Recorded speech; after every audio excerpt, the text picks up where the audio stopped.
Hi, Weston. Merry Christmas. I hope you've been a good little boy and you've had a big time with your brother Ward. I'm sure it'll be a really fun time for you this year. This year, we are going on a big trip. That's Helen and Fant and Sally, and we call him Daddy Fant.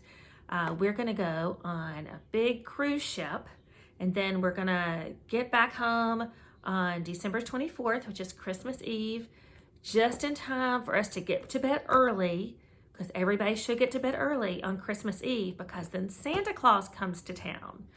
So I grew up spending my Christmases in Louisiana, where your grandfather, Weston, is my big brother.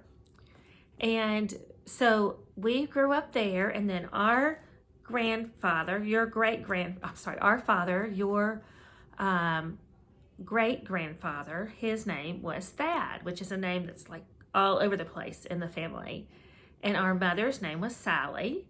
And then after your grandmother Sally died, your Thad married a wonderful friend named Onita. So I had them read a book for me called A Charlie Brown Christmas. And they recorded their voices, and I can hear them read Charlie Brown Christmas. So I thought it'd be fun for me to read A Charlie Brown Christmas to you. So it's a really super fun book. So this is the book. And I might have to sit on top of books because I don't know that I have this adjusted perfectly for you. Hold on just 1 second. You're going to see the top of my head while I get this adjusted. It's a little bit high for me to get that book up high for you. Okay, so here we are, Charlie Brown. And I love Charlie Brown.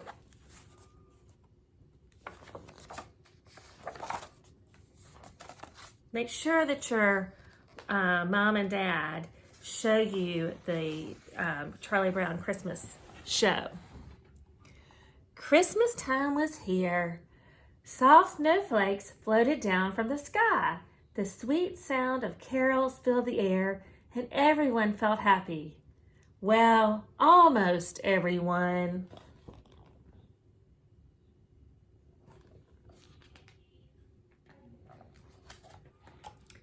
I think there must be something wrong with me, Linus, Charlie Brown told his friend. Christmas is coming, but I'm not happy. I just don't understand Christmas. I guess I always end up feeling depressed. You're the only person I know who can take a wonderful season like Christmas and turn it into a problem, Linus replied. Maybe Lucy's right. Of all the Charlie Browns in the world, you're the Charlie Browniest. Charlie Brown thought Linus might be onto something. He decided to go to Lucy's booth for some advice. So this is Charlie Brown and this is Linus. 5 cents, please, Lucy greeted him. Charlie Brown dropped a nickel into Lucy's can. Lucy shook the can. I love hearing the beautiful sound of cold, hard cash. Now, what seems to be your problem? I feel depressed, Charlie Brown told her. I think we'd better pinpoint your fear, said Lucy. If we can find out what you're afraid of, we can label it. Are you afraid of staircases? If you are, then you're a climacophobia. Or maybe you have pantophobia. What's pantophobia? Asked Charlie Brown. The fear of everything, Lucy replied. That's it, Charlie Brown cried out. He shouted so loudly that Lucy flew off her chair. Actually, Lucy, my problem is Christmas, Charlie Brown admitted. I just don't understand it. Instead of feeling happy, I feel sort of let down.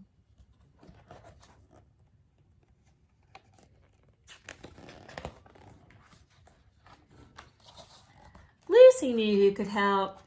You need to get involved. How would you like to be the director of our Christmas play? Charlie Brown smiled. He and Lucy made plans to meet at the auditorium. As Lucy went off, Snoopy walked by, holding a box of lights and decorations. Charlie Brown followed him to his doghouse. "What's going on here?" Charlie Brown asked his dog. Snoopy handed him a piece of paper. Charlie Brown began to read out loud. "Find the true meaning of Christmas. Win money, money, money. Spectacular, super colossal neighborhood Christmas lights and display contest." Charlie Brown looked up from the paper and groaned. "My own dog gone commercial. I can't stand it."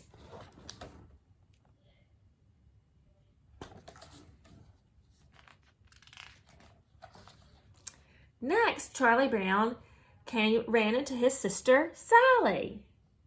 "I've been looking for you, big brother. Will you please write a letter to Santa Claus for me?" Sally asked. Sally began telling Charlie Brown what she wanted him to write. "Dear Santa, how have you been? Did you have a nice summer? How's your wife? I have been extra good this year. Have you, Weston, been extra good this year? I have a long list of presents that I want. Please note the size and color of each item and send as many as possible. If it seems too complicated, make it easy on yourself. Just send money. How about 10s and 20s? 10s and 20s, Charlie cried. That didn't seem much like Christmas spirit.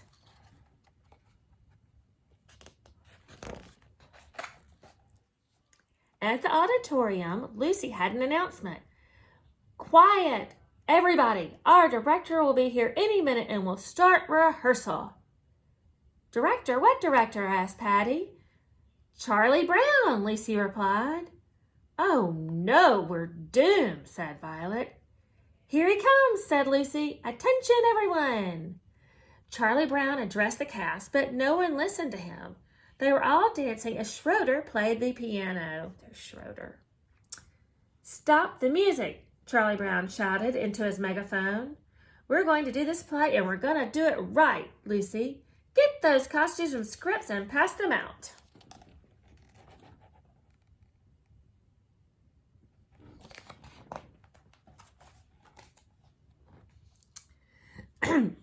Lucy walked up to Frida and gave her a script and a costume. "You're the innkeeper's wife." "Did innkeepers' wives have naturally curly hair?" Frida asked. Lucy walked over to Pigpen. "You're the innkeeper." Pigpen looked proud. "In spite of my outward appearance, I shall try to run a neat inn." Lucy went over to Snoopy. "You'll have to be all the animals in our play." Lucy told him. Can you be a sheep?" "Baa!" bleated Snoopy. "How about a cow?" asked Lucy. "Moo!" mooed Snoopy. "How about a penguin?" asked Lucy. "Clack, clack, clack."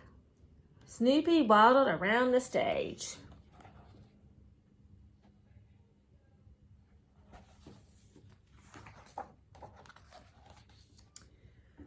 Soon all the parts had been handed out, and it was time for Charlie Brown to direct. He asked Schroeder to set the mood for the first scene. But as soon as Schroeder started playing, everyone started dancing again. Lucy and Charlie Brown watched from the side of the stage. "Isn't it a great play?" Lucy asked. "It's all wrong," Charlie Brown told her. "Let's face it, we all know that Christmas is a big commercial racket," Lucy said. But Charlie Brown was determined. "Well, this is one play that's not going to be commercial." They look like they're having fun to me.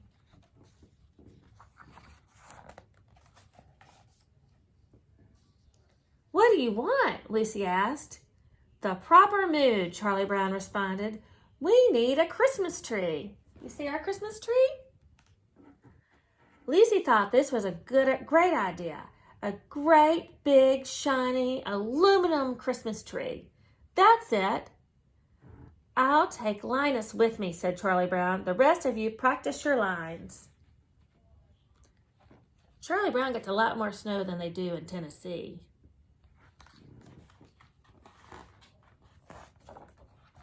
Ooh, I like these.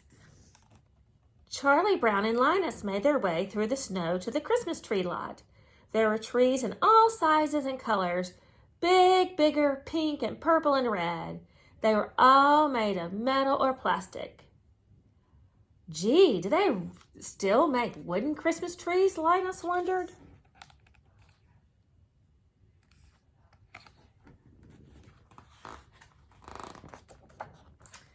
That's when Charlie Brown saw it. The perfect Christmas tree. This little green one here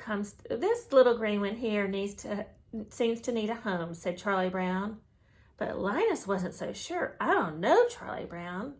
Remember what Lucy said. This doesn't seem to fit the modern spirit. I don't care, Charlie Brown said. We'll decorate it and it'll be just right for our play. Besides, I think it needs me. See the little Christmas tree?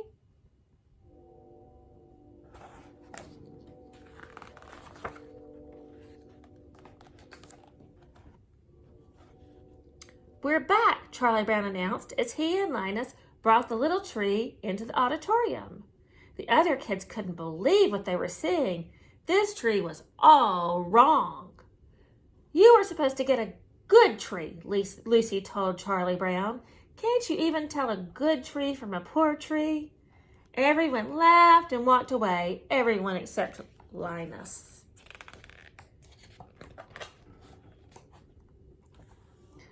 Charlie Brown turned to his friend. I guess you are right, Linus. I shouldn't have picked this little tree. Everything I do turns into a disaster. I guess I really don't know what Christmas is all about. Isn't there anyone who knows what Christmas is all about? Sure, Charlie Brown, said Linus. I can tell you what Christmas is all about.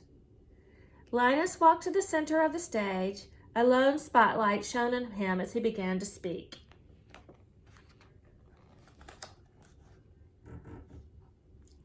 And there were in the same country shepherds abiding in the field, keeping watch over their flock by night.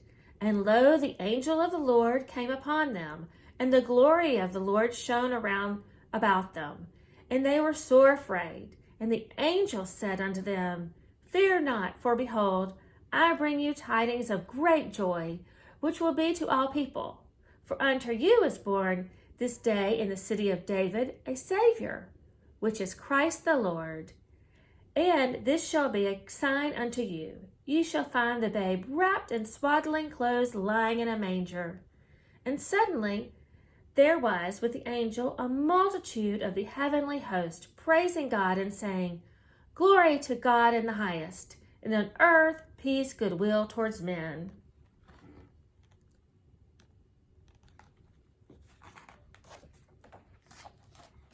There was silence in the auditorium as Linus walked back to Charlie Brown. That's what Christmas is all about, Charlie Brown, he said. Christmas thought about what Linus had said. He picked up the little tree and walked out of the auditorium.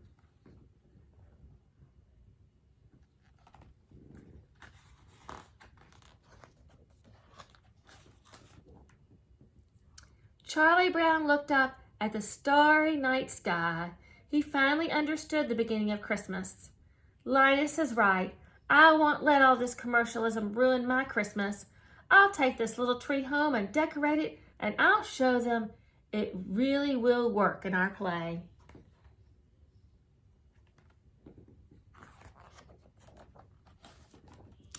Charlie Brown took his tree to a place where he knew there would be a lot of decorations. Snoopy's doghouse.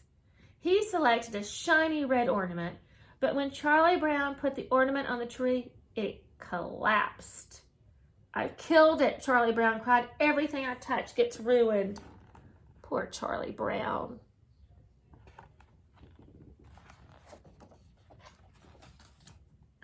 Charlie Brown walked off in despair. A few minutes later, the other children arrived. I never thought it was such a bad little tree, Linus said, as he wrapped his blanket around its base. It's not bad at all, really. Maybe it just needs a little love.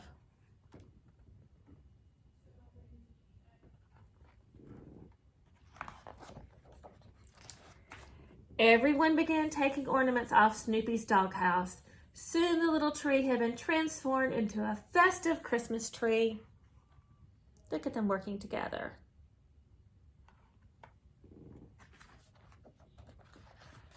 When Charlie Brown returned, he was stunned. "What's going on here?" he asked. "Merry Christmas, Charlie Brown," all the kids said.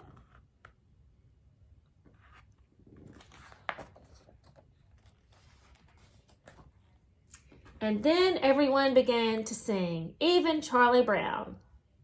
"Hark the herald, the angels sing, glory to the newborn King. Peace on earth and mercy mild, God and sinners reconciled. Joyful all you nations rise, joy in the triumph of the skies. With angelic hosts proclaim, Christ is born in Bethlehem. Hark the herald, the angels sing, glory to the newborn King."